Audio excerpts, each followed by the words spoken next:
तो चलिए आज की वीडियो में हम कार्बन फैमिली डिस्कस करेंगे। हमने पिछली वीडियो में बच्चों बोरॉन फैमिली को डिस्कस किया है, तो आज की वीडियो में हम पूरी कार्बन फैमिली को डिस्कस करेंगे। चलिए वीडियो को शुरू करते हैं। तो बच्चों कार्बन फैमिली में सबसे पहले आपको उन एलिमेंट्स का जिक्र करना है जो कार्बन फैमिली को बिलोंग करते हैं। Group 14 of the modern periodic table, ये आपको पता ही होगा। तो carbon, silicon, germanium, tin, lead और फ्लेरोवियम।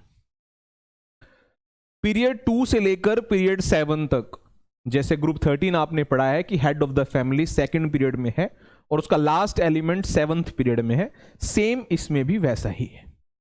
क्योंकि ये पी ब्लॉक का सेकंड ग्रुप है, यानी ग्रुप 14 है मॉडर्न पीरियोडिक टेबल का, तो इसके पी सब शेल में 2 इलेक्ट्रॉन्स होंगे। जैसे बोरॉन फैमिली में कॉन्फ़िगरेशन है NS2NP1, यहां आपको मिलेगा NS2NP2। इससे आप ये याद रख सकते हैं कि इसके वैलेंस इलेक्ट्रॉन्स कितने हैं। तो NS2NP2 वाली कॉन्फ़िगरेशन को देखकर हम ये बता सकते हैं कि इसके वैलेंस इलेक्ट्रॉन्स 4 हैं, और 4 वैलेंस इलेक्ट्रॉन होने की वजह से हम उम्मीद करते हैं कि इसकी जो फैमिली ऑक्सीडेशन स्टेट है वो +4 होगी। जैसे बोरॉन फैमिली की +3 है, वैसे ही कार्बन फैमिली की +4 ऑक्सीडेशन स्टेट होनी चाहिए। बिल्कुल होती है, लेकिन कुछ एलिमेंट्स जैसे जर्मेनियम, टिन, लेड, जैसे उस फैमिली में थे नीचे वाले 3 एलिमेंट्स, यहां पर भी नीचे वाले 3 एलिमेंट्स जर्मेनियम, टिन और लेड +4 के अलावा +2 ऑक्सीडेशन स्टेट भी शो करते हैं। जैसे बोरॉन फैमिली में +3 ऑक्सीडेशन स्टेट उसकी फैमिली ऑक्सीडेशन स्टेट है, लेकिन गैलियम, इंडियम, थैलियम ये +1 भी शो करते हैं। वैसे ही इस ग्रुप के अंदर जर्मेनियम, टिन, लेड +4 के साथ साथ +2 भी शो करते हैं। This is according to inert pair effect, उसी के अकॉर्डिंग ये होता है। अच्छा, दूसरी चीज आपने उस फैमिली में पढ़ा था कि जो थैलियम होता है उसका +1 उसके +3 से स्टेबल स्टेट है, वैसे ही इस फैमिली में लेड का +2 उसके +4 से स्टेबल स्टेट है। क्लियर है? ये बात सबको क्लियर है? ओके, वही सब लॉजिक हमने पढ़ा था। तो चलिए फिर फिजिकल प्रॉपर्टीज पढ़ते हैं। ठीक है, चलिए। तो सबसे पहले आता है एटॉमिक साइज। अगर आपको बोरॉन फैमिली, देखो मैं आपको साफ साफ बता देता हूं, हम बीच बीच में बोरॉन फैमिली का जिक्र करते रहेंगे, क्योंकि ग्रुप 13, ग्रुप 14 दोनों पी ब्लॉक के अंडर आते हैं। कंपैरिजन से चीजें जल्दी याद हो जाती हैं, और पिछली फैमिली की कुछ बातें जो हैं वो बीच बीच में हम याद करते रहेंगे, तो अच्छी बात है। ठीक है, तो हम पहले फिजिकल प्रॉपर्टी एटॉमिक साइज की बात करते हैं। पीरियोडिक प्रॉपर्टी एटॉमिक साइज, तो आपको याद होगा बोरॉन फैमिली जब हम पढ़ रहे थे तो उसमें एटॉमिक साइज में एक्सेप्शन था, क्योंकि साइज का जो जनरल ट्रेंड है वो ऊपर से नीचे इंक्रीज होता है। हम हर ग्रुप में यही उम्मीद करते हैं। इससे पहले वाला जो ग्रुप है बोरॉन फैमिली, उसमें भी हमने यही उम्मीद की थी, लेकिन एल्यूमिनियम और गैलियम के बीच में ट्रेंड सेट नहीं हुआ। ठीक है, यहां पर एटॉमिक साइज में कोई एक्सेप्शन नहीं है। इसका मतलब यहां पर हम अपना टाइम बचाएंगे, हमें ये चीज याद करने की जरूरत नहीं पड़ेगी, क्योंकि यहां एक्सेप्शन नहीं है। वैसे इसके आयनिक साइज में भी कोई एक्सेप्शन नहीं है, बोरॉन फैमिली में भी आयनिक साइज में कोई एक्सेप्शन नहीं था। क्लियर है मेरी बात? यहां अगर आप देखेंगे तो +4 की स्टेट देख लें चाहे +2 की स्टेट देख लें, up to down size increase होता है, चाहे एटॉमिक साइज हो चाहे आयनिक साइज हो। Okay okay, great. अब बढ़ते हैं आगे आयनाइजेशन एंथैल्पी में। तो बोरॉन फैमिली में हमने ये पढ़ा था कि उनके वैलेंस इलेक्ट्रॉन 3 होते हैं, तो उस हिसाब से वो 3 इलेक्ट्रॉन लूज करने के बाद नोबल गैस कॉन्फ़िगरेशन अचीव कर लेंगे। तो हमने उसकी 3 आयनाइजेशन एंथैल्पीज का ट्रेंड पढ़ा था। क्योंकि इसके पास 4 वैलेंस इलेक्ट्रॉन्स हैं, तो हम यहां पर 4 आयनाइजेशन एंथैल्पीज का जो ट्रेंड है वो पढ़ेंगे। पॉइंट ये है कि पहले आपको जनरल ट्रेंड पता हो, तो जब आप ऊपर से नीचे उतरते हैं तो एटॉमिक साइज तो डिक्रीज होता है, इसमें कोई ही डाउट नहीं है, ये ट्रेंड होता है। वैसे ही आयनाइजेशन एंथैल्पी ऊपर से नीचे जब आप ग्रुप में उतरते हैं तो वो डिक्रीज होता है। यहां पर भी यही उम्मीद थी, लेकिन यहां पर एक्सेप्शन है। ठीक है, ध्यान से सुनना। जो फर्स्ट और सेकंड आयनाइजेशन एंथैल्पी का ट्रेंड है वो सेम है, कि आप ऊपर से नीचे उतरेंगे तो आपको लगेगा डिक्रीज हो रहा है, वही देखने को मिलता है, लेकिन जो लेड है वो जंप करके आगे आ जाता है। और बोरॉन फैमिली में याद होगा उसमें भी थैलियम जंप करके आगे आ जाता है, लेकिन वहां पर थैलियम का जंप अच्छा बड़ा है, यहां लेड बस अपनी एक पोजीशन चेंज किया है, बाकी ऑर्डर देखें आपको दिखाई दे रहा है सेम है। स्क्रीनशॉट लेना आप ले लीजिए, फर्स्ट और सेकंड आयनाइजेशन एंथैल्पी का ये ट्रेंड है और यहां एक्सेप्शन है। ठीक, अब हम बढ़ते हैं थर्ड और फोर्थ, उसको भी देख लें कि जब आप थर्ड और फोर्थ आयनाइजेशन एंथैल्पी की बात करते हो तो वहां पर देखिए लेड वाला एक्सेप्शन तो है ही, जैसे उसमें एल्यूमिनियम और गैलियम वाला एक्सेप्शन है, यहां पर आपको जर्मेनियम और सिलिकॉन वाला एक्सेप्शन देखने को मिलता है। याद हो जाएगा, कंपेयर करके देखना बहुत आसान है। अगर आपको याद होगा उसमें जब आप उसकी आयनाइजेशन एंथैल्पी का ट्रेंड पढ़ते हैं तो उसमें थैलियम जंप करके आगे आता है, ठीक है, यहां पे लेड जंप करके आगे आता है। हाँ, थैलियम का जंप बड़ा है, लेड का जंप छोटा है, ठीक है, लेकिन एक्सेप्शन तो हुआ। फिर वहां पर एल्यूमिनियम और गैलियम में भी एक्सेप्शन है, यहां पर उसी तरीके से जर्मेनियम और सिलिकॉन के बीच में भी ट्रेंड जो है सेट हुआ नहीं। तो ये थर्ड और फोर्थ आयनाइजेशन एंथैल्पी का ट्रेंड है, आप इसको स्क्रीनशॉट इसका ले लीजिए। ठीक है बेटा, बढ़े फटाफट आगे बढ़े। चलो अब हम बात करते हैं इलेक्ट्रोनेगेटिविटी की। तो पिछले ग्रुप में, ग्रुप 13 बोरॉन फैमिली में इलेक्ट्रोनेगेटिविटी में एक्सेप्शन था और वो पोलिंग स्केल के आधार पर था। तो मैं आपको बार बार ये बात बता रहा हूं, आप किसी भी ग्रुप का इलेक्ट्रोनेगेटिविटी का ऑर्डर पढ़ेंगे तो पोलिंग स्केल के आधार पर ही है, यहां पर भी वैसा ही है। यहां आपको यह देखने को मिलेगा कि इलेक्ट्रोनेगेटिविटी का जो जनरल ट्रेंड है वो ये है कि ऊपर से नीचे नेगेटिविटी डिक्रीज होती है। हम यहां पर भी यही उम्मीद करते हैं, लेकिन यह देखो हुआ क्या, यहां पर लेड ने जंप मारा, जैसे थैलियम जंप मार रहा था, यहां लेड ने जंप मारा, बाकी जो 3 एलिमेंट फिर बच गए, सिलिकॉन, जर्मेनियम और टिन, इसकी electronegativity on the basis of polling scale same है। ठीक है, इसका आपको स्क्रीनशॉट लेना है, आप ले लीजिए, मतलब ले लीजिए। ठीक है, ठीक है भैया, कोई दिक्कत नहीं है। चलो फिर आगे बढ़ते हैं। डेंसिटी, अगर आपको याद हो, डेंसिटी पॉइंट हमने बोरॉन फैमिली में पढ़ा था। तो जो मैं ये बोरॉन फैमिली बार बार बीच में बोल रहा हूं, किसी ने बोरॉन फैमिली रिवाइज नहीं किया है तो पहले वो देखकर कार्बन फैमिली को देखना, तभी ये जल्दी से आपके दिमाग में सेट होगा। ऐसा भी नहीं है कि बिना बोरॉन फैमिली पढ़े आप कार्बन फैमिली नहीं पढ़ सकते, लेकिन क्या है ना, अगर आप बोरॉन फैमिली पहले से पढ़ के रखेंगे तो इसमें ज्यादा एडजस्टमेंट नहीं करनी पड़ेगी, मेरा कहने का ये मतलब है। तो डेंसिटी की बात कर लें। डेंसिटी जो है वो पिछले ग्रुप में भी एक्सेप्शन नहीं था और इस ग्रुप में भी एक्सेप्शन नहीं है। ऊपर से नीचे जब उतरते हैं तो हम यही सोचते हैं कि डेंसिटी जो है वो ऊपर से नीचे उतरते हुए इंक्रीज होगी, यहां पर भी वही देखने को मिलता है, बस थोड़ा कार्बन में गड़बड़ होता है। ट्रेंड के अकॉर्डिंग कार्बन की डेंसिटी सबसे कम होनी चाहिए, क्योंकि density up to down decrease हो रही है। यहां पर ऐसा है अगर कार्बन ग्रेफाइट की फॉर्म में है तो, नहीं तो अगर कार्बन डायमंड की फॉर्म में है तो डेंसिटी का ट्रेंड थोड़ा सा चेंज होता है। देखो मैं आपको दिखाता हूं, ग्रेफाइट की फॉर्म में है तो ट्रेंड जैसा हमें याद करवाया गया है वही यहां पर भी फॉलो होता है, लेकिन अगर वो डायमंड है तो देख रहे हो आप सेकंड नंबर पे आ गया, मतलब सबसे कम डेंसिटी नहीं हुई इसकी, सबसे कम हो गई अब सिलिकॉन की अगर कार्बन डायमंड है तो, और कार्बन अगर ग्रेफाइट है तो सबसे कम डेंसिटी है उसकी।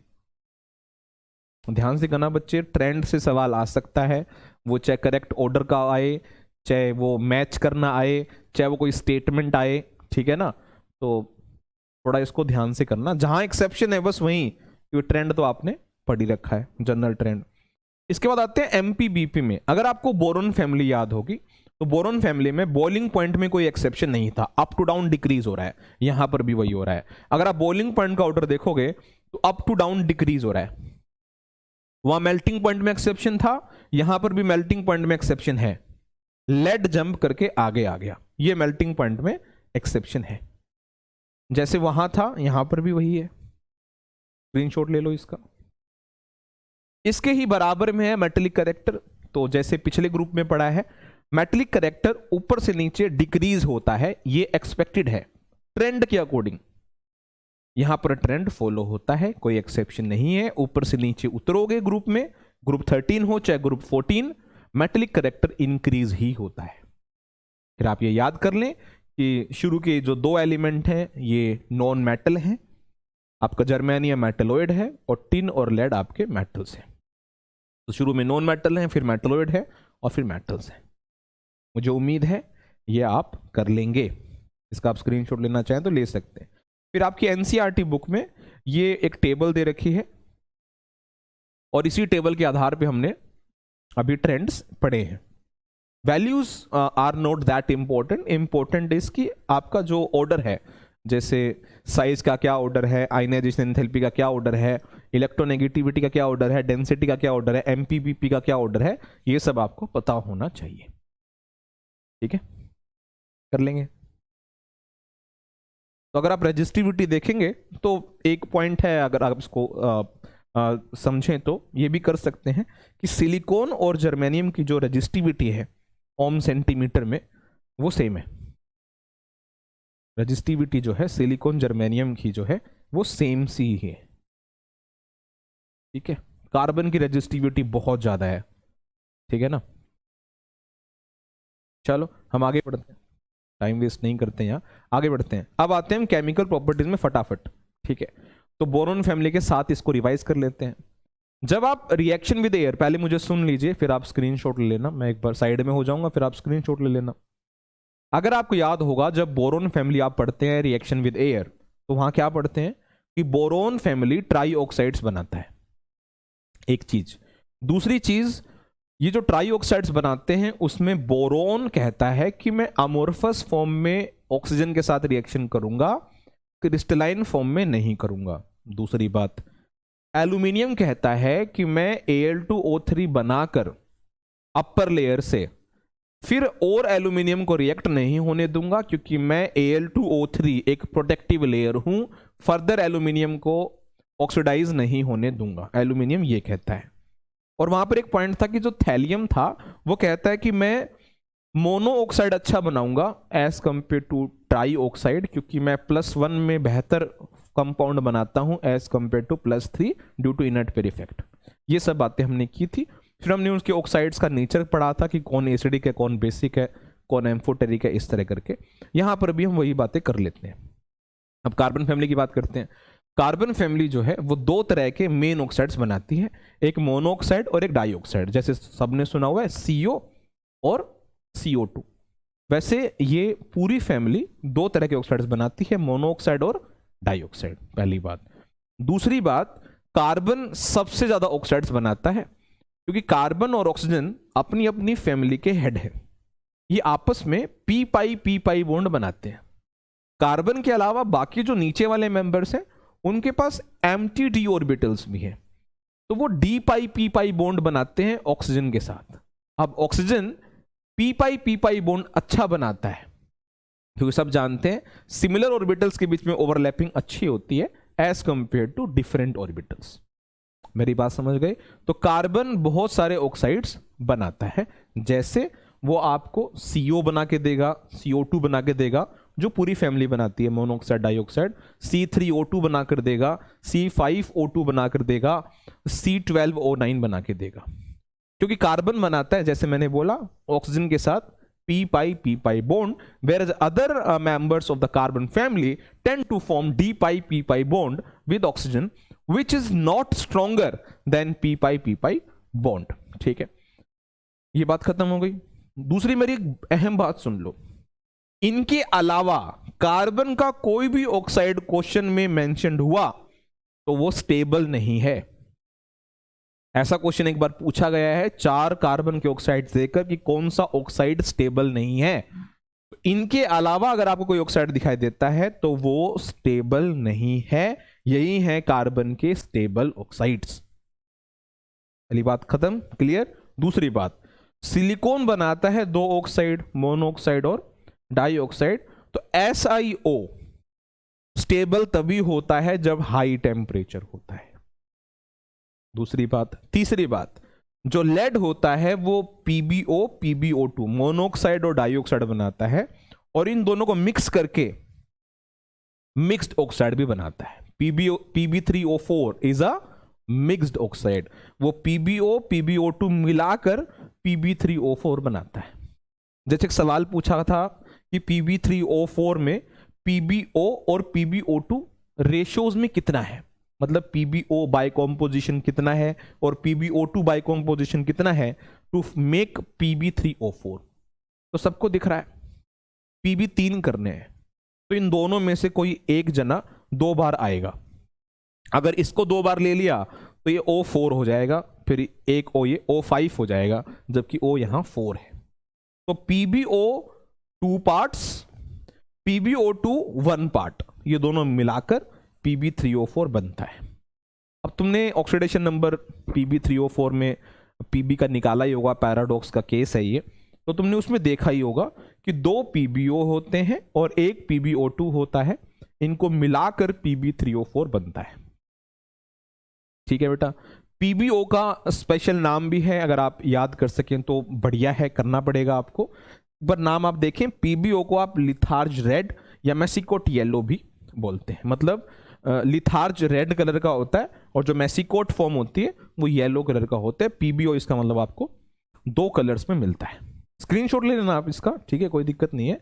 Pb3O4 को हम रेड लेड बोलते हैं, सिंदूर, सिंदूर का यही फॉर्मूला है, ठीक है। इसको या लेड सेस्की ऑक्साइड भी बोलते हैं। अब जो सेस्की ऑक्साइड है या रेड लेड है, ये Pb3O4 का ही नाम है। इसको आप दिमाग में रखना कि हाँ ऐसा नाम मैंने पढ़ा हुआ है, क्योंकि एट लास्ट आप इसको ऑब्जेक्टिवली ही पढ़ रहे हैं इस चैप्टर को, तो आपकी रीडिंग मेमोरी बहुत अच्छी होनी चाहिए, ठीक है, कि आपने पढ़ लिया है तो कहीं देखने को मिलेगा तो आपको याद रहेगा। एक बार आप स्क्रीनशॉट ले लो। GeO2 और SnO2 जो बाकी 2 मेंबर्स बच गए वो नेटवर्क सॉलिड्स होते हैं। एक बार आप इसको नोट कर लीजिए, स्क्रीनशॉट ले लीजिए, ले लीजिए स्क्रीनशॉट। बात क्लियर हो गई। कार्बन सबसे ज्यादा ऑक्साइड बनाता है, क्यों बनाता है, पी पाई बॉन्ड। कार्बन के वैरायटी ऑफ ऑक्साइड्स आप ध्यान रखना, इतना ध्यान रखना कि ये सब आप जानते हो ऑक्साइड्स, इनके अलावा कोई कार्बन का ऑक्साइड आएगा तो वो स्टेबल नहीं माना जाएगा, ऐसे आप याद कर लें। सिलिकॉन के ऑक्साइड में स्पेशल ये है कि SiO उसका स्टेबिलिटी के आधार पे कम स्टेबल होता है, वो जब तभी स्टेबल होता है जब टेम्परेचर हाई होता है। Pb मोनोऑक्साइड डाइऑक्साइड बनाता है, लेकिन वो मिक्स्ड ऑक्साइड भी बनाता है, Pb3O4। Pb3O4 का नाम आपको ध्यान रखना है, उसमें कितना PbO है और कितना PbO2 है ये भी आपको याद रखना है, सही है। GeO2 SnO2 ये नेटवर्क सॉलिड्स होते हैं। आगे बढ़ते हैं। अब जैसा कि आपने बोरॉन फैमिली में याद कर रखा है कि ऑक्साइड किसका एसिडिक है, किसका बेसिक है, किसका एम्फोटेरिक है, यहाँ पर लिखा हुआ है, आप इसको स्क्रीनशॉट में देख लेना। कार्बन के 2 ऑक्साइड CO और CO2, जिसमें CO न्यूट्रल होता है और CO2 एसिडिक होता है, सब जानते हैं। सिलिकॉन के 2 ऑक्साइड SiO2 और SiO 2 होते हैं, वो एसिडिक होते हैं। जर्मेनियम के 2 ऑक्साइड GeO2 और GeO ये भी एसिडिक होते हैं। SnO2 के 2 ऑक्साइड SnO और SnO2 ये एम्फोटेरिक होते हैं, और Pb के 2 ऑक्साइड PbO2 और PbO ये भी एम्फोटेरिक होते हैं। अगर ये क्वेश्चन आया, सुन लो मेरी बात, अगर ये क्वेश्चन आया, क्योंकि इसमें आपको बेसिक कहीं भी नहीं दिख रहा, अगर ये क्वेश्चन आया कि कार्बन फैमिली में किसका ऑक्साइड सबसे ज्यादा बेसिक है, कंपेरेटिवली किसके पास बेसिक कैरेक्टर सबसे ज्यादा है किसके ऑक्साइड में, तो आप इस तरह दिमाग में रखना जो आपने 10th क्लास में पढ़ा था कि मेटल के ऑक्साइड्स जनरली बेसिक होते हैं। तो इनमें जो सबसे अच्छा मेटल होगा इस फैमिली में, उसी का ऑक्साइड सबसे ज्यादा बेसिक है। आपने ऊपर पढ़ा है कि ऊपर से नीचे जब उतरते हैं ग्रुप में तो सबसे मेटेलिक एलिमेंट नीचे वाला है, यानी लेड। तो लेड का ऑक्साइड सबसे ज्यादा बेसिक है। ऐसे मत करना कि हमने बेसिक तो पढ़ा ही नहीं था, ये कैसा क्वेश्चन है। तो ये कंपैरेटिवली बात होती है, रिलेटिवली बात होती है। जैसे H2O न्यूट्रल है, लेकिन आपने ये भी पढ़ा H2O एम्फोटेरिक। इट डिपेंड्स कि आप किसके साथ H2O को कंपेयर कर रहे हैं, उस हिसाब से H2O का बिहेवियर हम डिसाइड करते हैं कि वो एसिडिक है, बेसिक है, ठीक है। तो लेड का ऑक्साइड सबसे ज्यादा बेसिक है इस फैमिली में। Metal oxides are generally basic, ठीक। आगे आते हैं, reaction with halogens. Boron family में this part is very very important, reaction with halogens. Boron family में बोरॉन या बाकी अदर मेंबर्स ट्राई हैलाइड्स बनाते हैं, ठीक है। और वो इलेक्ट्रॉन डेफिशिएंट होते हैं, लुईस एसिड्स होते हैं, बोरोन बैक बॉन्डिंग भी बनाता है हैलोजन के साथ, पी पाई बैक बॉन्डिंग उसको बोलते हैं, डेफिशिएंसी डिमिनिश करने के लिए उसमें वो कामयाब भी रहता है, जिसमें BF3 कम डेफिशिएंट रह गया और BI3 अभी ज़्यादा डेफिशिएंट है। ये सब हम पढ़ चुके हैं। वो कोवलेंट हैलाइड्स होते हैं बोरोन के, बाकी मेंबर्स के फ्लोराइड आयनिक होते हैं, बाकी हैलाइड कोवलेंट होते हैं। इस तरह करके हमने पढ़ा। ये फैमिली दो तरह के हैलाइड बनाती है, एक डाई हैलाइड और एक टेट्रा हैलाइड। डाई हैलाइड और टेट्रा हैलाइड। कार्बन ही है जो हैलोजन के साथ डायरेक्ट नहीं जुड़ता। आपने कहीं देखा ही नहीं होगा C+Cl2 CCl4। अगर आप चाहते हो कार्बन के पास क्लोरीन आए तो आपने ये वाली रिएक्शन जरूर सुनी होगी, CH4 + Cl2। यानी कोई हाइड्रोकार्बन होगा, उसमें आप हैलोजन डालोगे तब कार्बन हैलोजन को एक्सेप्ट कर सकता है। डायरेक्ट हमने कहीं नहीं देखा कि कार्बन हैलोजन के साथ रिएक्शन कर गया। ठीक है, तो कार्बन को छोड़ दीजिए, बाकी सारे मेंबर हैलोजन के साथ डायरेक्ट जुड़कर डाई हैलाइड और टेट्रा हैलाइड बनाते हैं। लेड अपनी बात पे हर एक कंपाउंड में अड़ेगा कि उसका +2 उसके +4 से बेहतर है। ये आप दिमाग में रखना, ये तो थीम है लेड की। तो बाकी मेंबर्स की मैं बात करता हूं। कार्बन को छोड़कर सारे एलिमेंट हैलोजन के साथ डायरेक्ट जुड़कर डाई हैलाइड और टेट्रा हैलाइड बनाते हैं। ऐसा नहीं है कि कार्बन हैलाइड नहीं बनाता है, कार्बन हैलाइड बनाता है, लेकिन वो डायरेक्ट हैलोजन से रिएक्ट नहीं करता। हाइड्रोकार्बन होता है, वो हाइड्रोजन को सब्स्टिट्यूट करके हैलोजन को अपने साथ कंबाइन करता है। ये बातें होती हैं।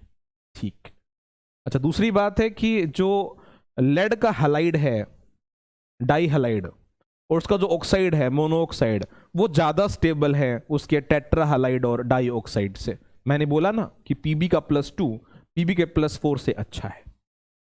PbI4 एग्जिस्ट नहीं करता। और सुन लो मेरी बात, अगर PbI4 एग्जिस्ट नहीं करता तो इसका लॉजिक सिंपल है। I एक बड़ा हेलोजन है और Pb 4 बड़े हेलोजन एटम्स को ऐसे अकोमोडेट नहीं कर पाएगा। और अगर PbI4 एग्जिस्ट नहीं करता, अनस्टेबल है, तो फिर CI4, SiI4, GeI4, SnI4 भी एग्जिस्ट नहीं करते होंगे, क्योंकि अपनी फैमिली में लेड बहुत बड़ा है यार साइज में। वही 4 I को संभाल नहीं सकता है तो कोई भी मेंबर नहीं संभाल सकता है। बात क्लियर?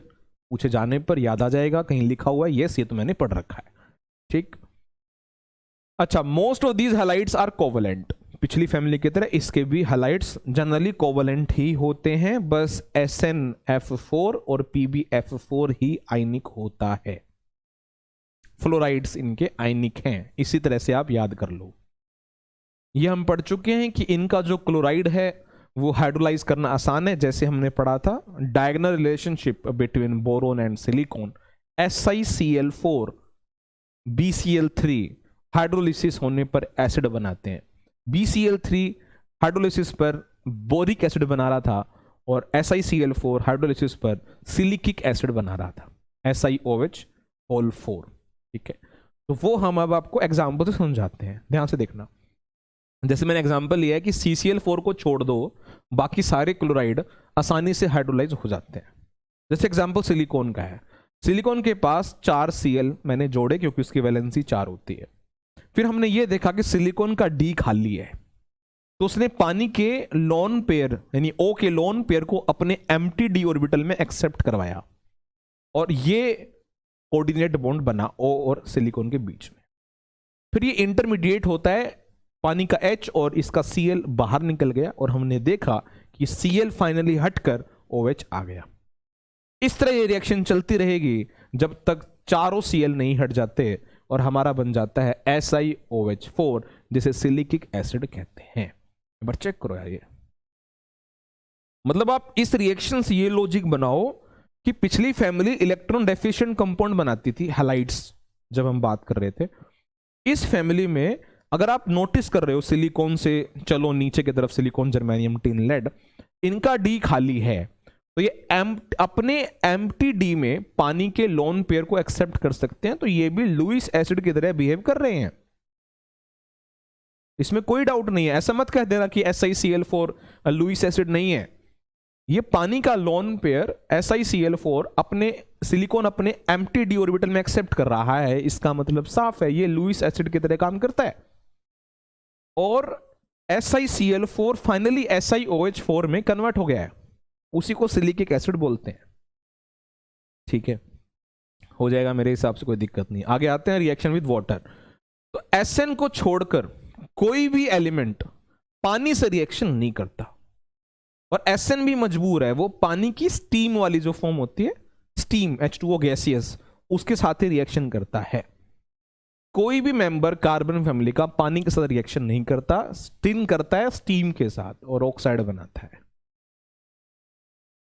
कर लेंगे। अब बच्चा सोचता है कि टिन करता होगा तो लेड भी करता होगा। लेड अपने अराउंड प्रोटेक्टिव लेयर बना लेता है उसके ऑक्साइड की, उसके ऑक्साइड की, जैसे टिन ऑक्साइड बनता है ना, वैसे लेड ऑक्साइड भी बनता है, फिर वो फर्दर रिएक्शन नहीं करता। जैसे एल्यूमिनियम था ना, वैसे ही है, एल्यूमिनियम ऑक्साइड की अपने अराउंड प्रोटेक्टिव लेयर बना लेता है, वैसे पीबी भी अपने अराउंड प्रोटेक्टिव लेयर बना लेता है। कर लेंगे, बस स्क्रीनशॉट ले लो इसका, लो इस रिएक्शन का लेना है तो इसका ले लीजिए। ये लाइन अगर आप नोट करना चाहते हैं नोट कर लो। आप ये लिख लेना कि SiCl4 जो है वो लुईस एसिड की तरह काम करता है, क्योंकि अपने एम्प्टी डी ऑर्बिटल में लोन पेयर एक्सेप्ट कर रहा है। ठीक है बेटा, चलो आगे बढ़ते हैं। अब आता है reaction with acids and alkalis. तो पिछली फैमिली में हमने पढ़ा था कि जो बोरोन है स्पेसिफिकली, वो सारे एसिड से रिएक्ट नहीं करता है ना, वो ऑक्सीडाइजिंग एसिड से रिएक्ट करता है, नॉन ऑक्सीडाइजिंग एसिड से रिएक्ट नहीं करता, एक्वस अल्कली से रिएक्ट नहीं करता, फ्यूज्ड अल्कली से रिएक्ट करता है। ये बोरोन के बारे में हमने पढ़ा था। यहां देखते हैं, यहां पर आप ध्यान रखना कि जो शुरू के 3 एलिमेंट हैं, कार्बन, सिलिकॉन और जर्मेनियम, Si और Ge, ये डाइल्यूट एसिड से रिएक्ट बिल्कुल भी नहीं करते। इनके सामने डाइल्यूट एसिड आएगा तो कार्बन, सिलिकॉन, जर्मेनियम नहीं करते हैं रिएक्शन। रीडिंग ध्यान करना, रीडिंग अच्छी होनी चाहिए तुम्हारी, ठीक है। बच गए फिर 2 एलिमेंट, टिन और लेड, वो डाइल्यूट एसिड के साथ रिएक्शन कर लेते हैं। आपको एक एग्जांपल के तौर पर HNO3 के साथ दिखा रखा है। लेकिन पीबी की स्पेशल बात यह है कि वो डाइल्यूट HNO3 से कर लेता है, HCl से कर लेता है, H2SO4 से नहीं करता। क्योंकि जब पीबी H2SO4 से रिएक्शन करता है, तो जैसे यहां HNO3 के साथ नाइट्रेट बनाया है पीबी ने, वैसे ही H2SO4 के साथ सल्फेट बनाता होगा। तो सल्फेट एक प्रोटेक्टिव लेयर का काम करता है, जैसे लेड का ऑक्साइड एक प्रोटेक्टिव लेयर का काम करता है और फर्दर लेड रिएक्ट नहीं होता, वैसे लेड सल्फेट भी अपने अराउंड एक कोटिंग बना लेता है, प्रोटेक्टिव लेयर बना लेता है, और फर्दर लेड फिर रिएक्शन नहीं करता है। रीडिंग होनी चाहिए बस, ऐसा नहीं है कि दूसरी लाइन क्या थी तीसरी लाइन क्या थी। कहीं चर्चा हो कि भाई बताइए कि कार्बन फैमिली एसिड से रिएक्ट करती है, तो आप अपनी तरफ से बोलो कि देखिए शुरू के जो 3 एलिमेंट है, कार्बन, सिलिकॉन, जर्मेनियम, ये डाइल्यूट एसिड को मना करते हैं। बच गए टिन और लेड, ये डाइल्यूट एसिड से रिएक्ट करते हैं। बस लेड कहता है कि मैं H2SO4 से रिएक्शन नहीं करूंगा, क्योंकि मैं उसके बाद कोटिंग बना लूंगा और फिर फर्दर रिएक्शन हो ही नहीं पाएगी। ये बात आप ध्यान रखो, अब तक ये हुई है। इसका स्क्रीनशॉट ले सकते हैं, थोड़ा सा इधर कर देते हैं अगर आपको विजिबिलिटी प्रॉब्लम है तो। ओके, आगे हम पढ़ते हैं फिर कि सभी के सभी कंसंट्रेटेड एसिड से तो रिएक्ट कर ही लेते हैं, सारे एलिमेंट्स कंसंट्रेटेड एसिड से रिएक्ट कर लेते हैं, चाहे वो कार्बन हो, सिलिकॉन हो, जर्मेनियम हो। जो डाइल्यूट एसिड को मना कर रहे थे वो कंसंट्रेटेड एसिड के साथ रिएक्शन कर लेते हैं। ठीक है, तो एक रिएक्शन के तौर पर आपको दिखाया कि कार्बन ने कार्बोनिक एसिड बनाया। लेकिन अगर कार्बन ग्रेफाइट की फॉर्म में है, अगर ये कार्बन ग्रेफाइट की फॉर्म में है, तब आपको मेलिटिक एसिड मिलेगा। बस मतलब इस तरह से रीडिंग रखना कि कहीं मेलिटिक एसिड सुनो तो तुम्हें याद रहे कि मेलिटिक एसिड मैंने सुना है, यस मुझे याद आ गया, carbon in the form of graphite forms this acid. कर लोगे? कंसंट्रेटेड एसिड के साथ carbon in the form of graphite react to form C6COOH whole 6 silicic acid.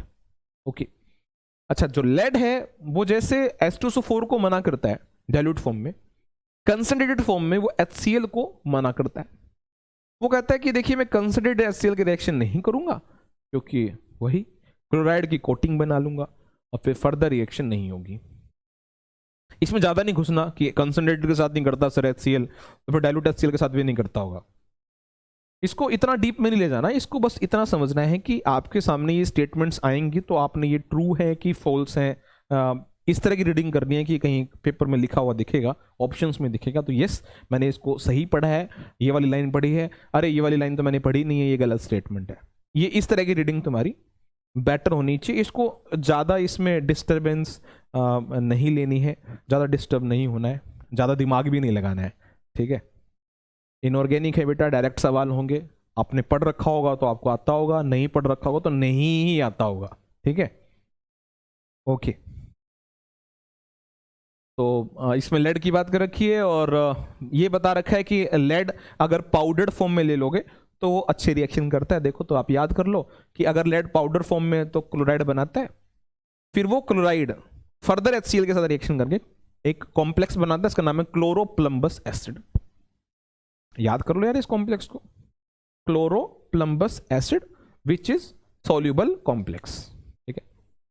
देखो एसिड की यार इतनी सारी बातें हो गई हैं, स्क्रीनशॉट ले लो, आपको लेना हो तो लो, ये स्क्रीनशॉट ले लो यहां से, they all react with concentrated acids, ठीक है। चलो कर लेंगे। देखो मैं आपको ये बता देता हूँ, आप कुछ बच्चे सोच रहे होंगे सर ये तो डायरेक्ट आपने लाइन पढ़ा दी, इसके पीछे लॉजिक क्या है? भाई लॉजिक भी तो बता ही दिया, मैं वही तो बोल रहा हूँ, आप इतना दिमाग नहीं लगाएंगे, आपने इस चीज को पढ़ा है, इसकी रीडिंग इतनी अच्छी होनी चाहिए आपकी कि जब सवाल आप एग्जाम में देखोगे तो आपको ये चीजें याद आ जाएं, बस इतनी बात है। डाइल्यूट एसिड के साथ रिएक्शन नहीं करता, कौन कौन नहीं करता, कंसंट्रेटेड के साथ कौन कौन करता है, कंसंट्रेटेड में भी क्या कंडीशन है, उसके बाद डाइल्यूट में जब जो बाकी एलिमेंट डाइल्यूट के साथ रिएक्शन करते हैं वो उनके लिए क्या कंडीशन है, लेड का क्या माहौल है डाइल्यूट एसिड और कंसंट्रेटेड एसिड में, ये आपको ध्यान रखना है।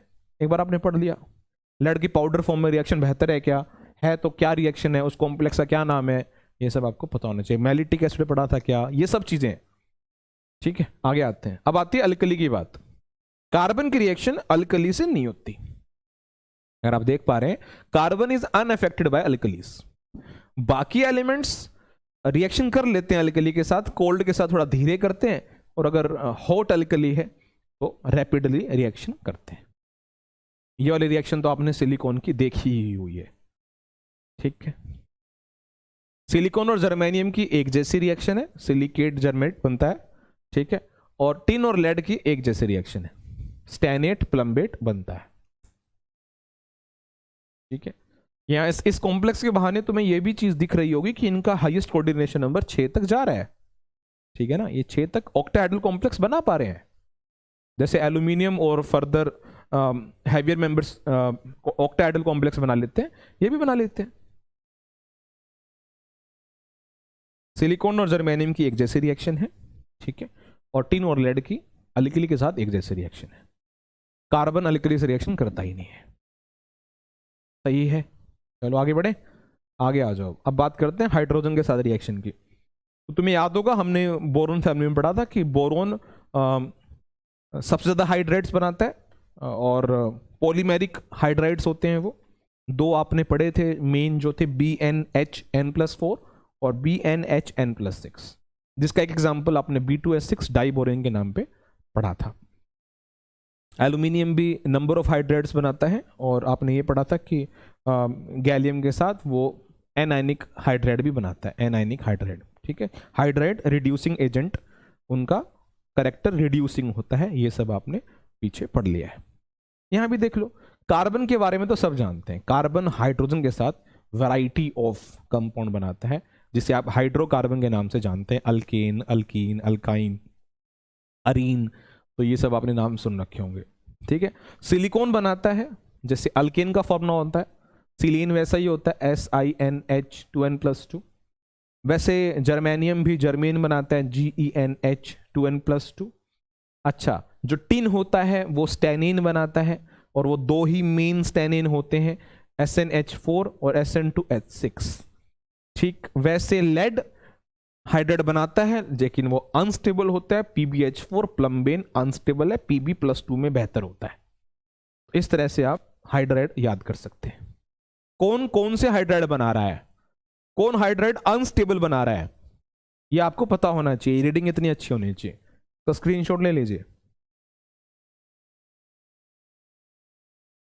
ठीक है बेटा, मेरी बात आप ध्यान से सुन लो, समझ लो। ये जो आप पढ़ रहे हो कार्बन फैमिली या इससे पहले वाला वीडियो था बोरोन फैमिली, इसमें कुछ चीज़ें ऐसी हैं, कुछ चीज़ें क्या मैक्सिमम चीज़ें ऐसी हैं कि आपकी रीडिंग इतनी अच्छी होनी चाहिए कि वो जब आपको पेपर में दिखाई दे, कोई लाइन ऐसी दिखाई दे, तो वो जो आपने रीड किया उसकी मेमोराइजिंग पावर आपकी इतनी अच्छी हो कि वो मैच करके आप तभी बता दो कि अरे ये स्टेटमेंट जो है ये ऐसे थी, ऐसे नहीं थी। तो ट्रू फॉल्स वाला अगर क्वेश्चन है, 4 ऑप्शन में से कोई ऑप्शन निकालना है आपको ट्रू, या कोई फॉल्स स्टेटमेंट आपको छाट के अलग करना है कि ये तो नहीं हो सकता, तो आपकी इनऑर्गेनिक की रीडिंग अच्छी होनी चाहिए, है ना।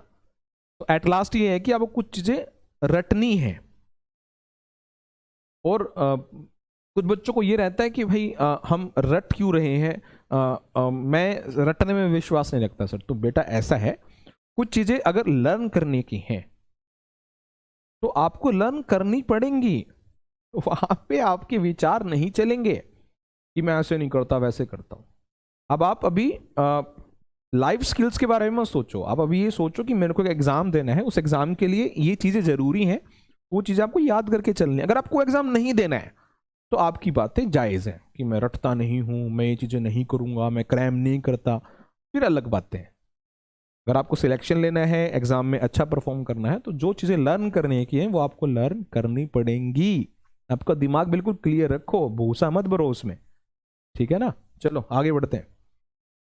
अब आता है कॉम्प्लेक्स फॉर्मेशन। तो इसमें यह बताया गया है कि कार्बन को अगर आप छोड़ दें तो बाकी सारे मेंबर कैपेबल हैं कॉम्प्लेक्स बनाने के लिए, और मैं ये बात कर चुका हूं कि उनका हाईएस्ट कोऑर्डिनेशन नंबर 6 तक जा सकता है, वो ऑक्टाहेड्रल कॉम्प्लेक्स बना सकते हैं। कुछ एग्जांपल्स आपके सामने हैं, इसका स्क्रीनशॉट आप ले लो, ठीक। अब हम आगे बढ़ते हैं। कार्बाइड्स, आपको याद होगा जब हम डायगोनल रिलेशनशिप पढ़ रहे थे बिटवीन बोरोन एंड सिलिकॉन, तो बोरोन का कार्बाइड और सिलिकॉन का कार्बाइड हमने पढ़ा था कि बहुत हार्ड होते हैं और एब्रेसिव की तरह इस्तेमाल करते हैं। बोरोन का कार्बाइड तो इतना स्ट्रॉन्ग होता है कि उससे बुलेट प्रूफ वेस्ट बनते हैं, ठीक है। तो हम कार्बाइड अलग से पढ़ लेते हैं, बिकॉज कार्बन फैमिली यार, head of the family carbon है। तो कार्बाइड होते क्या है, देखो कार्बाइड आपके होते हैं मेन चार तरह के होते हैं। Salt like carbide, also termed as ionic carbide, mixed carbide, metallic carbide और कोवलेंट कार्बाइड। 4 कार्बाइड होते हैं। एक बार हम इसको पढ़ लेते हैं, फिर आप स्क्रीनशॉट ले लेना। सोल्ट लाइक कार्बाइड या आयनिक कार्बाइड, इसको आप 3 हिस्सों में बांट सकते हैं, एलाइलाइड, मीथेनाइड और एसिटाइलाइड। नाम से क्लियर हो जाएगा। अलाइलाइड, अलाइल पार्ट लग रहा है, मीथेनाइड मीथेन लग रहा है, एसिटाइलाइड एसिटिलीन लग रहा है, इसमें नाम में ऐसा कुछ लग रहा है। तो ऐसे याद करेंगे कि अलाइलाइड वो कार्बाइड होते हैं जिनको पानी में डालेंगे, यानी जब उनका हाइड्रोलिसिस होगा तो आपको अलाइल मिलेगा। मीथेनाइड वो कार्बाइड होते हैं जिनका हाइड्रोलिसिस करेंगे तो मीथेन मिलेगा। और एसिटाइलाइड वो कार्बाइड होते हैं जिनका हाइड्रोलिसिस होगा तो एसिटिलीन मिलेगा, ठीक है। तो जैसे अलाइलाइड की पहचान होती है, C 3 कार्बन एक साथ होते हैं, -4 चार्ज होता है। मीथेनाइड C के ऊपर -4 होता है, और एसिटाइलाइड C के ऊपर -2 होता है। कुछ एग्जाम्पल हैं, देखो अलाइलाइड का एग्जाम्पल आप याद कर लो, अलाइलाइड का Mg2C3, Mg2C3। मीथेनाइड का याद कर लो, Al4C3Be2C। एक बार ना ये आपको समझना होगा कैसे बन रहे हैं फॉर्मूले। एसिटाइलाइड M2C2, where M belongs to generally alkali metals and some transition elements also। एक बार आप इसको स्क्रीनशॉट ले लो, ये तीनों आपके स्क्रीनशॉट में आ जाएं। Salt like carbide categorized as 3 parts, नाम से ही क्लियर है कौन क्या इवोल्व कर रहा है अपॉन हाइड्रोलिसिस। एग्जाम्पल आप ध्यान रखें कि अलाइलाइड का एग्जाम्पल अल्कलाइन अर्थ मेटल का कार्बाइड है, मैग्नीशियम का। जैसे मीथेनाइड का एग्जाम्पल है तो एल्यूमिनियम का कार्बाइड है, एसिटाइलाइड का है तो अल्कली मेटल का कोई कार्बाइड है, या कोई ट्रांजिशन एलिमेंट है जैसे कॉपर सिल्वर, उनका कोई कार्बाइड है तो वो एसिटाइलाइड में आ गया, ठीक। इसके बाद आता है बच्चे कोवलेंट कार्बाइड, इसकी बात कर लेते हैं। तो कोवलेंट कार्बाइड जनरली सिलिकॉन के और बोरोन के होते हैं। देखो मैंने ये बात की थी, SiC पीछे बोरोन फैमिली, जब हम पढ़ रहे थे diagonal relationship with silicon, boron का डायगोनल रिलेशनशिप पढ़ रहे थे, मैंने आपको फॉर्मूला बताया था कि बोरोन बनाता है B4C और सिलिकॉन बनाता है SiC। तो ये कोवेलेंट कार्बाइड होते हैं। SiC को हम कार्बोरेंडम भी बोलते हैं, कार्बोरेंडम बोलते हैं SiC को, क्योंकि इसका स्ट्रक्चर डायमंड लाइक होता है। डायमंड लाइक स्ट्रक्चर होता है SiC का, ये आपको ध्यान रखना पड़ेगा। इस पे क्वेश्चन आया है मैच द फॉलोइंग में कि SiC का स्ट्रक्चर, जैसे वहां पर एक मुझे याद है उसमें मैच द फॉलोइंग में एक था Bn, तो Bn का स्ट्रक्चर आप जानते हैं। Bn का स्ट्रक्चर जो होता है वो ग्रेफाइट जैसा होता है। बोरोन नाइट्राइड, बोराजीन था B3N3H6, उसका स्ट्रक्चर जैसा डायमंड बेंजीन जैसा होता है, बेंजीन जैसा होता है। वैसे SiC है, इसका स्ट्रक्चर डायमंड जैसा होता है। ठीक, आगे बढ़ते हैं। मेटेलिक कार्बाइड या इंटरस्टिशियल कार्बाइड्स, जो आपने कॉम्प्लेक्स कंपाउंड में कार्बोनाइल्स पढ़े हैं, मेटल कार्बोनाइल्स, वो इसके एग्जाम्पल है। ठीक है, इसको मेटल कार्बिडो कॉम्प्लेक्स भी बोलते हैं, अलग अलग नाम है, एक बार आप इसको पढ़ लेना बस। मेटल कार्बोनाइल आप जानते हो, जैसे NiCO4, FeCO5, है ना, इस तरह आप कर सकते हो। कर लो, स्क्रीनशॉट लेना है आपको तो ये स्क्रीनशॉट ले लो।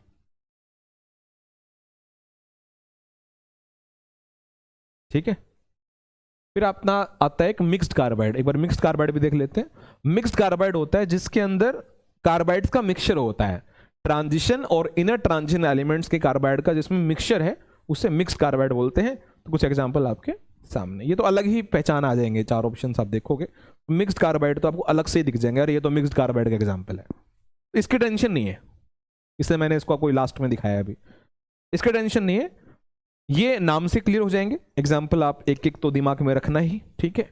और मेटेलिक कार्बाइड भी आपको स्पेशल है, याद ही हो जाएगा, कार्बोनाइल इसके एग्जाम्पल है। ठीक है, ले लो एक बार इसका स्क्रीनशॉट ले लो आप, मिक्स्ड कार्बाइड का भी ले लो स्क्रीनशॉट, ये लो, पूरे का स्क्रीनशॉट आ जाएगा, ले लो।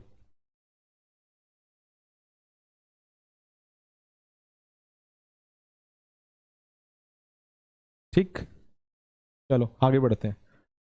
अब आता है कार्बन, स्पेसिफिकली कार्बन पढ़ते हैं आप, तो कार्बन के आते हैं एलोट्रोप्स। और भाई एलोट्रोप से क्वेश्चन सदा से पूछे गए हैं, हमेशा आते हैं। मैं ये तो नहीं कहूँगा हर साल पूछ रहे हैं, लेकिन क्या है कि क्वेश्चंस की अगर आप संख्या देखेंगे तो आप पाएंगे कि यार सर सही कह रहे हैं, बहुत सवाल एलोट्रोप से पूछे जाते हैं, और ये बहुत बेसिक सा टॉपिक है। 95% तो आपने 10th में ही पढ़ लिया है। ठीक है, तो कार्बन के दो तरह के एलोट्रोप्स होते हैं, एक क्रिस्टलाइन एलोट्रोप्स जो 10th की NCERT में जिसका जिक्र है ऑफिशियली, और एक अमोर्फस एलोट्रोप्स पढ़े ये भी हैं, लेकिन ये officially as a allotropic forms आपको 10th क्लास में नहीं पढ़ाए गए हैं।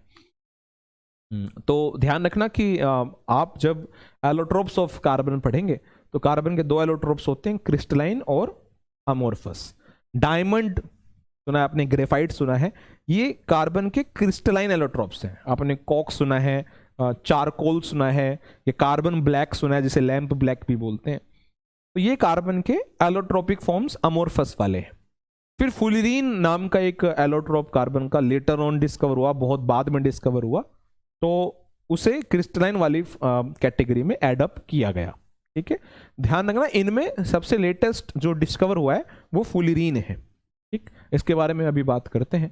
तो सबसे पहले शुरू करते हैं डायमंड से। तो अगर आप डायमंड देखेंगे तो डायमंड कार्बन का वो एलोट्रोप है जिसमें कार्बन ने सिंगल बॉन्ड बना रखे हैं। कार्बन बनाता है कितने बॉन्ड? 4 बॉन्ड, चारों उसने सिंगल बना रखे हैं, यानी एक कार्बन फर्दर 4 कार्बन से जुड़ा हुआ है।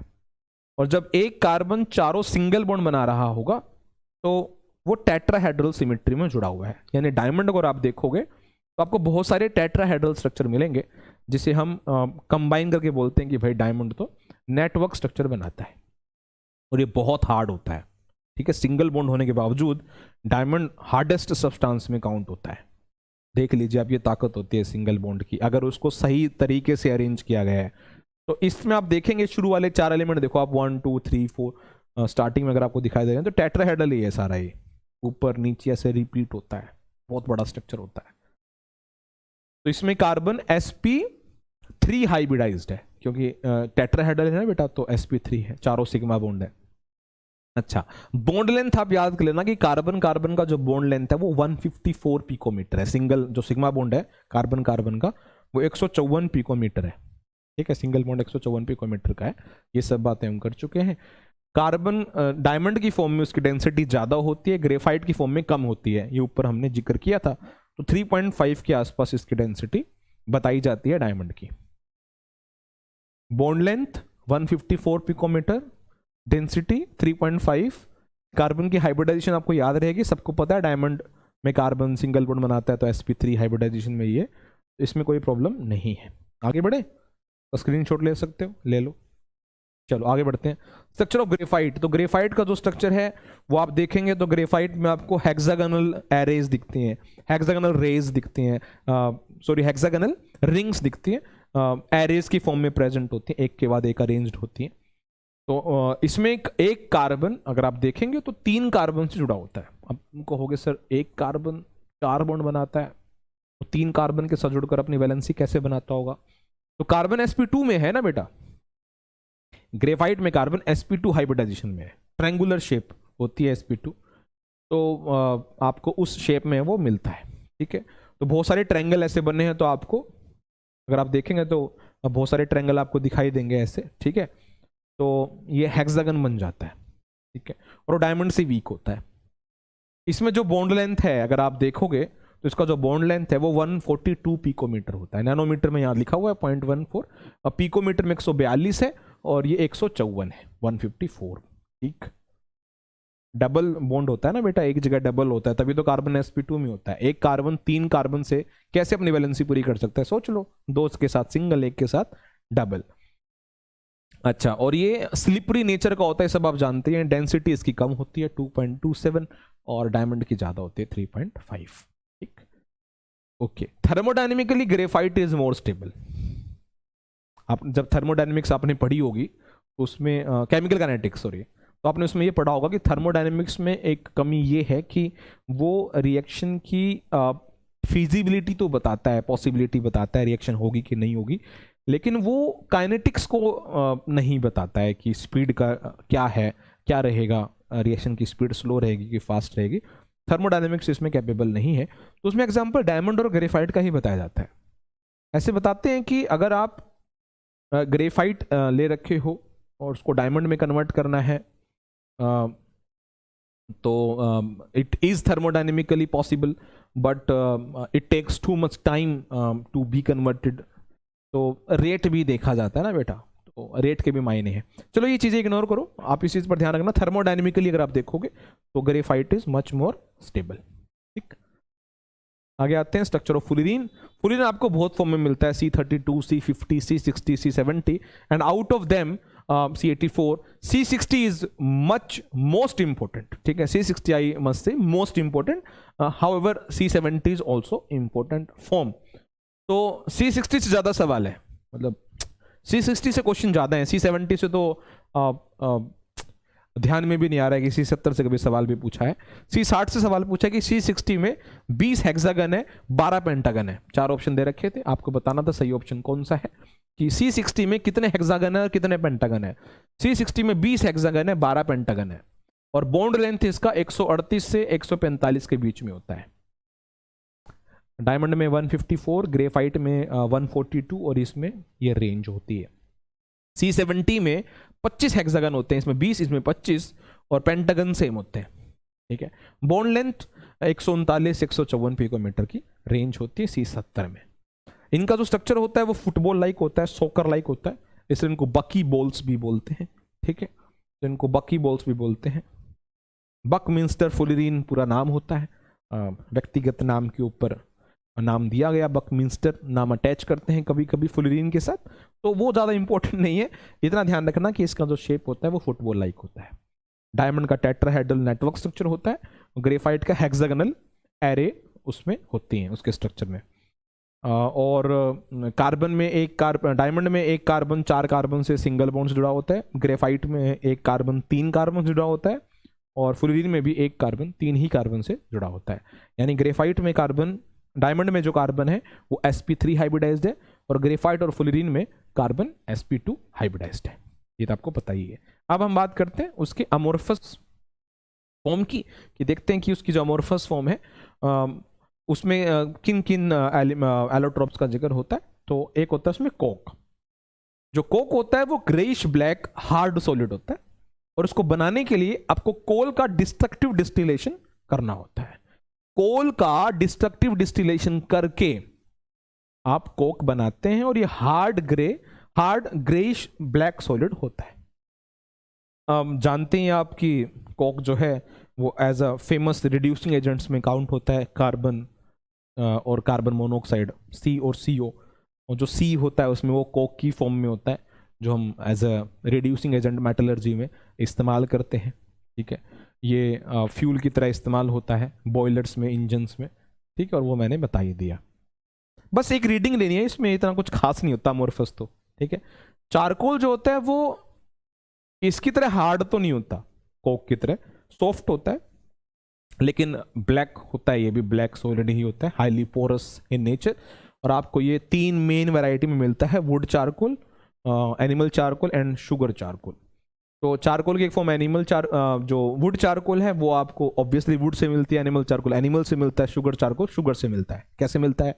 जो वुड चारकोल होता है वो वुड को हीट करते हैं in limited supply of air, तो अपने को वुड चारकोल मिलता है। ठीक, गैस मास्क में इसका इस्तेमाल होता है। एनिमल चारकोल जो होता है वो जो बोन होता है, बोन एनिमल के जो बोन्स होते हैं उनका डिस्ट्रक्टिव डिस्टिलेशन करने से बनता है, इसलिए इसको बोन ब्लैक भी बोलते हैं। ठीक है, it is use to generally decolourise pigment for obtaining sugar और अदर ऑर्गेनिक सब्सटेंसेस। अगर आपने purification of organic compounds topic पढ़ा है, आप सबने पढ़ा है, तो उसमें क्रिस्टलाइजेशन टेक्निक है। तो उसमें ये होता है कि क्रिस्टलाइजेशन के दौरान अगर आपको क्रिस्टल्स कलर्ड मिले, तो उसमें जो कलर्ड इंप्योरिटीज हैं उसको रिमूव करने के लिए हम pinch of animal charcoal he use करते हैं। आपको पता है तो आपको पता है, ठीक है, नहीं तो नई बातें हैं। चलो आगे बढ़ते हैं। शुगर चारकोल शुगर से मिलता है। शुगर में हम डाल देते हैं सल्फ्यूरिक एसिड। तो सल्फ्यूरिक एसिड क्या करता है, शुगर का वाटर बाहर निकाल लेता है, और हमें जो कार्बन मिलता है उसे शुगर चारकोल कहते हैं। फिनोमेना चारिंग होती है, इस फिनोमेना को चारिंग कहते हैं। मेरे हिसाब से सबने सुन ही रखा है, कोई बड़ी बात तो है नहीं, कोई बड़ी बात नहीं कर दी मैंने। इस फिनोमेना को चारिंग कहते हैं, चारिंग। और ये जो कार्बन मिला है इसको चार कहते हैं। ठीक है, दिखाई दे रहा होगा, नहीं दे रहा है तो कोशिश करते हैं इस कलर में लिख दें। इस फिनोमेना को चारिंग कहते हैं, और ये जो कार्बन हमें मिला है इसे चार कहते हैं। ठीक है,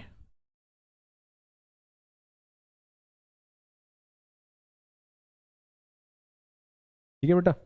चलो अब आप आते हैं अगले फॉर्म में, lamp black fine black powder होता है, फाइन ब्लैक पाउडर होता है।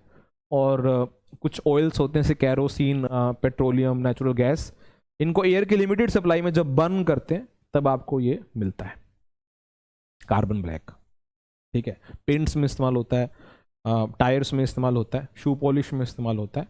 ये सब लैंप ब्लैक की बातें हैं। एक बार आप इसका स्क्रीनशॉट ले लो, ये लो, इकट्ठा ले लो आप, शुगर और लैंप ब्लैक।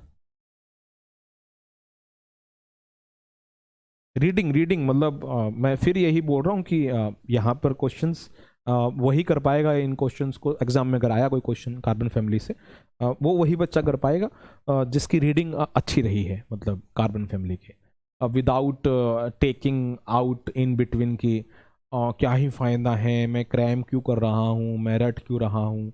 उसका आंसर है एग्ज़ाम देना है इसलिए। Some things are to be learned, some things are to be crammed, some things have logic, have facts, some things should be learned as it is। तो क्या ही कर सकते हैं, ये तो भाई एग्जाम में सब आ रहा है तो सारी चीज़ें देखनी पड़ती हैं। ठीक, चलो फिर आगे बढ़ते हैं।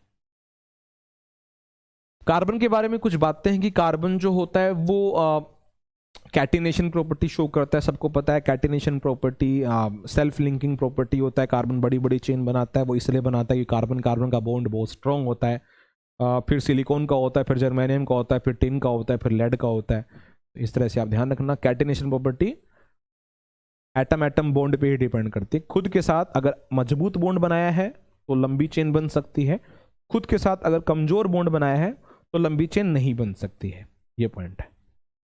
मल्टीपल बॉन्डिंग बनाता है कार्बन, ये सब तुम जानते हो, कोई स्पेशल नहीं है इसमें, ठीक है। इसमें जैसे ही बता रखा है कि कार्बन तो खुद के साथ और दूसरों के साथ पी पाई बॉन्डिंग बनाता है, लेकिन जो बाकी मेंबर हैं वो उनका डी यूज करते हैं तो वो डी पाई पी पाई बॉन्डिंग बनाते हैं, उनका डी खाली होता है। इस तरह की बातें हम कर चुके हैं। सिलिकॉन ऑक्सीजन के साथ ऊपर किया है ना आपने, ये सिलिकॉन नाइट्रोजन के साथ है। डी पाई पी पाई बॉन्ड, सिलिकॉन और अदर मेंबर अपने एम्प्टी डी ऑर्बिटल को यूज कर सकते हैं, ध्यान रखना। और अब देखो इससे एक सवाल, अगर तुम इन तीनों की हाइब्रिडाइजेशन या वेस्पर थेसिस की शेप चेक करोगे, ज्योमेट्री चेक करोगे, तो तुम्हें लगेगा तीनों के शेप पिरामिडल है, जो कि सही है। NH3 की पिरामिडल है, NCH3 होल तरह की pyramidal, 3 bond pair 1 lone pair, 3 bond pair 1 lone pair. लेकिन जब सिलिकॉन आ गया है इनके साथ तो लोन पेयर नहीं रहा, लोन पेयर सिलिकॉन ने एक्सेप्ट कर लिया, तो ये शेप पिरामिडल नहीं बनी। जब लोन पेयर नहीं रहा तो बॉन्ड पेयर रह गए सिर्फ, तो 3 बॉन्ड पेयर से ट्रायंगुलर शेप होती है, और वो sp3 नहीं sp2 होती है। जिसको अब sp3 लगाने आती है उसको पता है ये मैजिक से कम नहीं है कि n के पास 3 बॉन्ड पेयर होते हैं तो वो एक लोन पेयर रखता है, तब उसकी वजह से जो शेप होती है पिरामिडल होती है। हाइब्रिडाइजेशन sp3 होता है, 3 बॉन्ड पेयर 1 लोन पेयर। लेकिन जब सिलिकॉन साथ में है एज ए सराउंडिंग एटम, तो सिलिकॉन अपने एम्प्टी डी ऑर्बिटल में उसके लोन पेयर एक्सेप्ट कर सकता है। तो जब n का लोन पेयर यूज हो जाएगा तो लोन पेयर बचेगा ही नहीं, सिर्फ रहेंगे 3 बॉन्ड पेयर। और 3 बॉन्ड पेयर रहे, 0 लोन पेयर रहा, तो शेप पिरामिडल नहीं बनेगी, शेप ट्रायंगल बनेगी। अब इमेजिन कर लो, और ट्रायंगल बन गई ना तो हाइब्रिडाइजेशन sp3 नहीं है, फिर sp2 है, ठीक है ना, sp2 है। ओके, आगे आते हैं important compounds of carbon. Carbon के 2 मेन कंपाउंड होते हैं, एक CO और एक CO2, ठीक है। CO का नाम है कार्बन मोनोऑक्साइड, CO है carbon dioxide. Carbon monoxide neutral होता है, CO2 एसिडिक होता है, ये हम ऊपर पढ़ चुके हैं। अगर आपको CO बनाना है तो आप जानते हो ऐसे बनाते हैं, और अगर आपको लैब में बनाना है तो फॉर्मिक एसिड में सल्फ्यूरिक एसिड डाल देते हैं तो CO बनता है। और कमर्शियली बनाना है, इंडस्ट्रियली बनाना है, तो जब कार्बन के ऊपर स्टीम पास करते हैं, स्टीम, तब बन जाता है कार्बन मोनोऑक्साइड। साथ में गैस और मिलती है हाइड्रोजन, इसको आप सिन गैस भी बोलते हैं, CO+H2 syn gas, synthesis gas. एक प्रोड्यूसर गैस भी होती है, भी उसका जिक्र करेंगे, ठीक है। CO के साथ H2 है तो सिन गैस, CO के साथ N2 है तो प्रोड्यूसर गैस, ठीक है। देखो, CO के साथ अगर N2 है तो प्रोड्यूसर गैस, CO के साथ H2 है तो सिन गैस हो जाएगा। CO का स्ट्रक्चर आप देख सकते हैं कि उसमें रेजोनेंस होता है, तो आपको C और O के बीच में 2 इलेक्ट्रॉन पेयर भी दिखेंगे और 3 पेयर भी दिखेंगे। रेजोनेंस से 1 पेयर भी दिखेगा, क्योंकि रेजोनेंस वही रोल प्ले करेगा ना जहां पाई बॉन्ड होगा, ठीक है।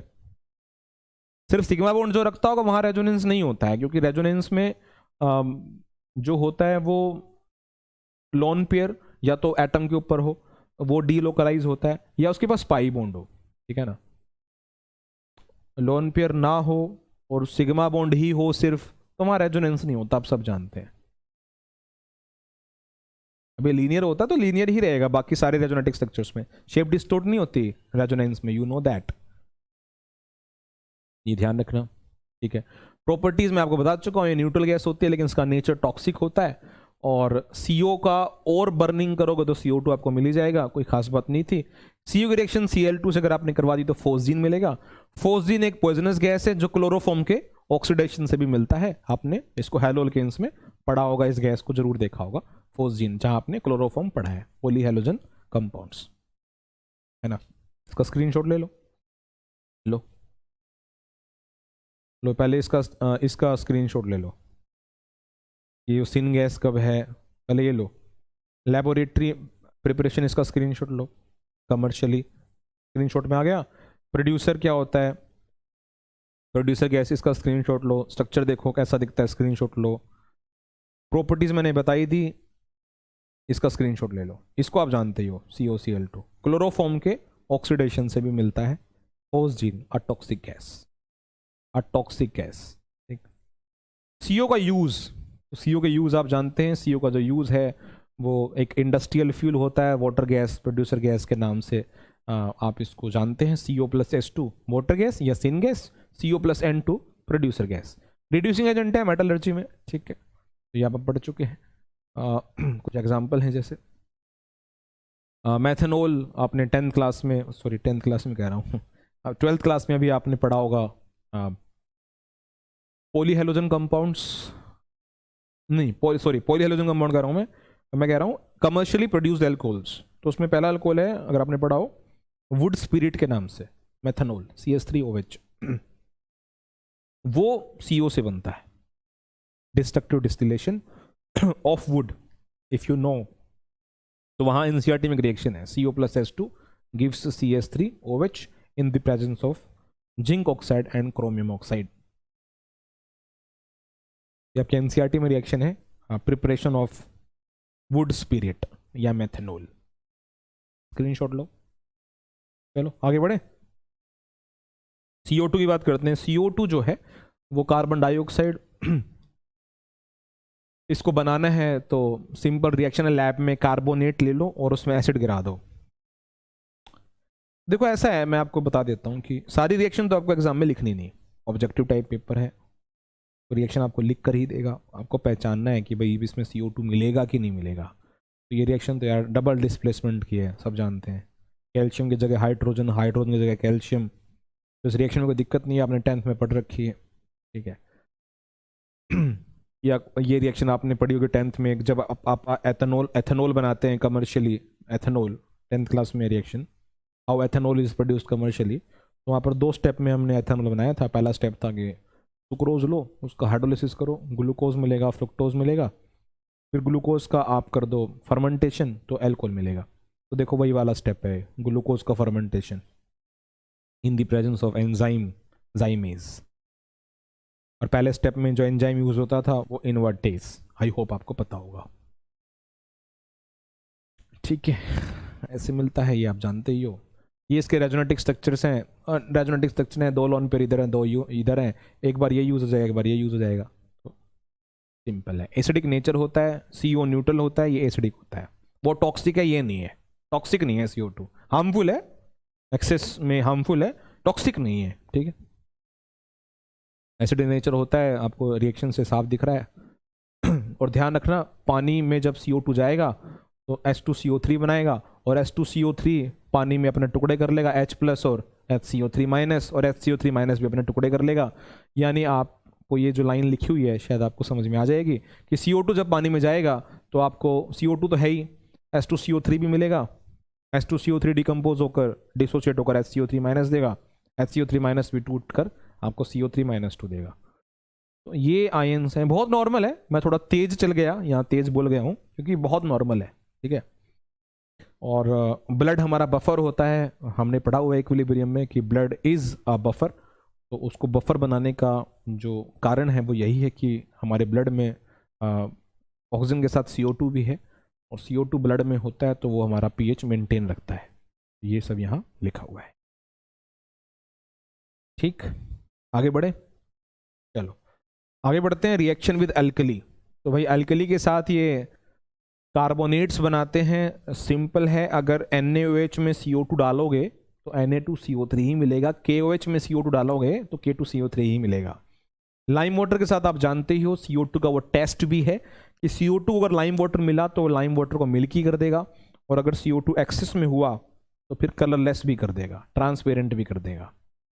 ये यहाँ पर दिखाया गया है, नॉर्मल है, पढ़ रखा है आपने। फोटोसिंथेसिस में होती है रिएक्शन CO2 की, वो आप जानते हो। ग्रीन हाउस गैस है एक CO2, ये भी आप जानते हो। तो CO2 इतना, मतलब CO2 इतना कुछ खास नहीं है, आप इसको देख लो एक बार, ये और देख लो। CO2 की रिएक्शन अगर अमोनिया से करवाई तो क्या आपको ये रिएक्शन इमेजिन्ड था कि आप ये जानते हैं कि ये रिएक्शन ऐसी होगी? देखना एक बार, NH3 + CO2 आपको मिलेगा अमोनियम कार्बोनेट, और फिर आपको देगा यूरिया, जैसे यहाँ है देखो। NaOH के साथ CO2 सोडियम का कार्बोनेट देता है ना, वही CO2 NH3 के साथ जाता है तो अमोनियम का कार्बोनेट देता है, और अमोनियम कार्बोनेट आप जानते ही हैं डिकम्पोज होकर यूरिया देता है। बोलो, कर लोगे? लो, ये स्क्रीनशॉट ले लो इसका, इसमें तो कुछ खास है नहीं, यही है, इसका स्क्रीनशॉट ले लो।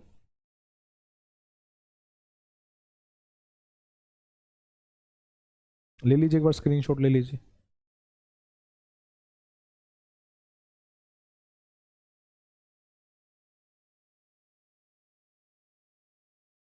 तो आज हम कार्बन कार्बन तक ही पढ़ेंगे, सिलिकॉन को नहीं पढ़ेंगे, है ना। वीडियो बहुत बड़ी हो जाएगी, नहीं तो आपको एब्जॉर्ब करने में प्रॉब्लम रहेगा। अभी कार्बन फैमिली बहुत अच्छे से करना। सिलिकॉन में तो स्ट्रक्चर्स बहुत हैं, तो उसमें आपको थोड़ा थियरी कम मिलेगी, स्ट्रक्चर्स ज़्यादा मिलेंगे, ठीक है।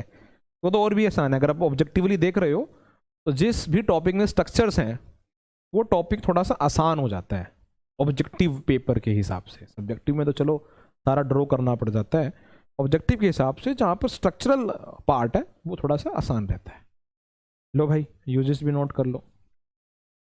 As a fire extinguisher, soda water में होता है, ड्राई आइस, ठीक है, सोलवे प्रोसेस में इस्तेमाल होता है। ऐसे लोग तो आपके सिलेबस में नहीं है, वो आपने पढ़ा होगा कि सोलवे अमोनिया प्रोसेस में वॉशिंग सोडा बनाते हैं तो CO2 अमोनिया के साथ इस्तेमाल होती है। कार्बोजन मतलब जिनको कार्बन मोनोऑक्साइड पॉइजनिंग हो जाती है, मतलब जिसकी बॉडी में CO ज़्यादा हो जाता है क्योंकि CO टॉक्सिक है, तो कार्बन मोनोऑक्साइड पॉइजनिंग कहते हैं उसको, CO पॉइजनिंग। उसमें आप कार्बोजन नाम का गैस इस्तेमाल करते हैं। ऐसे विक्टिम्स को ये गैस दी जाती है जिसमें 95% CO2 और 95% O2 और 5% CO2 होता है। तो यहाँ से क्वेश्चन आ सकता है, पीछे भी पूछा गया है कि कार्बोजन में CO2 का परसेंटेज कितना होता है, तो कार्बोजन में CO2 का परसेंटेज 5% होता है, ठीक है। ये स्क्रीनशॉट आप ले लेना। अब इधर आओ, ये CO2 में थोड़ा सा डिफरेंस है, वैल्यूज इंपॉर्टेंट नहीं है, पर दोनों में कुछ डिफरेंसेस हैं जो जनरली बच्चे को उम्मीद थी कि ये तो होना ही है, कि CO2 में MP CO2 का ज़्यादा है, BP भी CO2 का ज़्यादा है, डेंसिटी भी CO2 का ज़्यादा है, बॉन्ड लेंथ भी CO2 में ज़्यादा है, और हीट ऑफ फॉर्मेशन भी CO2 की ज़्यादा है, ठीक, कर लेंगे, ठीक है भाई। इसके बाद आता है सिलिकॉन। तो सिलिकॉन हम अगली वीडियो में देखेंगे। तो ये है अपना कार्बन फैमिली, मुझे उम्मीद है आप इसको अच्छे से कर लेंगे। एक बार मैं लास्ट वाले टॉपिक पे छोड़ देता हूँ, यहाँ पर आपको स्क्रीनशॉट लेना है तो आप ले लेना, यूजी से लेकर यहाँ तक, ठीक है बेटा। तो पढ़ते रहो। कार्बन फैमिली में मुझे उम्मीद है 95% हिस्सा हमने कार्बन फैमिली का डिस्कस कर लिया है। इसके बाद हम नेक्स्ट वीडियो में सिलिकॉन के बारे में पढ़ लेंगे, उनके कंपाउंड्स के बारे में पढ़ लेंगे, देखेंगे वो कितना इंपॉर्टेंट है। मैं आपको बता चुका, उसमें स्ट्रक्चर्स ज़्यादा हैं तो वो आसान लगेगा आपको as compare to this part. इसको आप अच्छे से कर लेना, ठीक है। तो चलो फिर नेक्स्ट वीडियो में मिलेंगे। Thank you.